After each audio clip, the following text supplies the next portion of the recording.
नमस्कार दोस्तों, मैं हूं भाई आपको मनोज। आप लोग देख रहे हैं M5 आर्किटेक्ट। तो भाई साहब, अभी तक चैनल को सब्सक्राइब नहीं किया तो सब्सक्राइब कर लें, क्योंकि आपको जो इन्फॉर्मेशन दूंगा भाई साहब इसे देखकर तो आपको सब्सक्राइब करना पड़ेगा, वीडियो को लाइक करना पड़ेगा। दिमाग खराब है मेरा। हाँ, नहीं कीजिएगा, ना नहीं कीजिएगा, करना पड़ेगा। ये जो गाली दे रहा है कोई। आप लोग देखिएगा वीडियो को, तब भाई साहब सब्सक्राइब कीजिएगा। मैं आपको फोर्स नहीं कर रहा हूँ। चलिए भाई, बिना बकवास वीडियो शुरू करते हैं।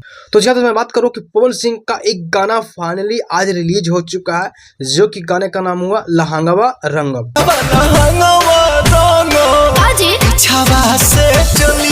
सिंगर का मामले बात करें तो भाई साहब बहुत ही अच्छे यहाँ पे इस गाने में सिंगर नजर आए हैं, जो कि एक हुए पवन सिंह, जिन्हें बोलते हो आप लोग पावर स्टार। वही एक फीमेल सिंगर हुई जिनका नाम हुआ शिवानी सिंह। और फीट में बात करें, जो कि डांसिंग गर्ल की बात करें, जो कि एक्ट्रेस हुई जो नजर आ रही है इस गाने में, आप लोग देखे होंगे तो बताइएगा, नहीं नाम पता होगा लेकिन बताता हूँ आपको, आस्था सिंह। भाई साहब उनका मैरिज हो चुका है और भाई साहब मैरिज के पहले का ही गाना शूट कर दिया गया था, तो आज गाने को रिलीज कर दिया गया। और दोस्तों बात करें कि मात्र 19 घंटा में 1 मिलियन व्यूज क्रॉस कर चुका, जो कि व्यूज के मामले में बहुत ही अच्छा इसमें व्यूज आया। और हाँ दोस्तों, मैं बात करूँ कि गाना कहाँ पे आया होगा, आप लोग सोच रहे होंगे, तो गाना है जो वेब म्यूजिक पे अवेलेबल हो चुका है, तो आप लोग जाइए और बाज कीजिए। और हाँ, मैं बता दूँ आपको कुछ इन्फॉर्मेशन और दूंगा, मतलब आप लोग थोड़ा सा गाने के बारे में कुछ त्रुटि जानिएगा तो ना, गाने में भी त्रुटि है। प्रॉब्लम सॉल्व करने दे मेरे को, अभी तेरे को दिखाना पड़ेगा। मैं बता दूँ आपको कि ऑडियो सॉन्ग बहुत ही वर्ड है।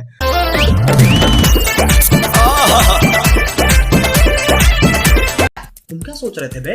और लेकिन वही बात करें वीडियो क्वालिटी, तो फुल्ली HD है, जो कि 4K HD सपोर्ट है। और हाँ दोस्तों, मैं बात करूं कि ऑडियो क्वालिटी भाई साहब थोड़ा बहुत बैड है, आप लोग सुनिएगा तब बताइएगा कि भाई साहब ऑडियो क्वालिटी कैसा लगा। गाना में मतलब सब कुछ अच्छा है, लेकिन भाई साहब ऑडियो क्वालिटी थोड़ा सा डैमेज, मतलब आप लोग समझ सकते हो कैसा क्वालिटी होगा। अगर आप लोग सुनेंगे तो बताइएगा। मेरा अनुसार लगता है कि क्वालिटी कुछ तो त्रुटि है ऑडियो में। हाँ मतलब ऑडियो MP3 मतलब बोलिएगा, तो अगर आप लोग सुने होंगे तो बताइएगा कैसा आप लोगों को क्वालिटी लगा। तो बस तो और क्या बोले, सब कुछ तो बता ही दिया हूँ, ज़्यादातर मैं बकवास नहीं करता हूँ। और हाँ, होली का गाना आप लोग के बीच में आ चुका है, और आप लोग इस गाने को बहुत ही प्यार दीजिए, क्योंकि भाई सब देर से ही सही लेकिन लाते हैं बहुत ही धाकड़। तो बस वीडियो कम करते हैं सब पर। Thank you.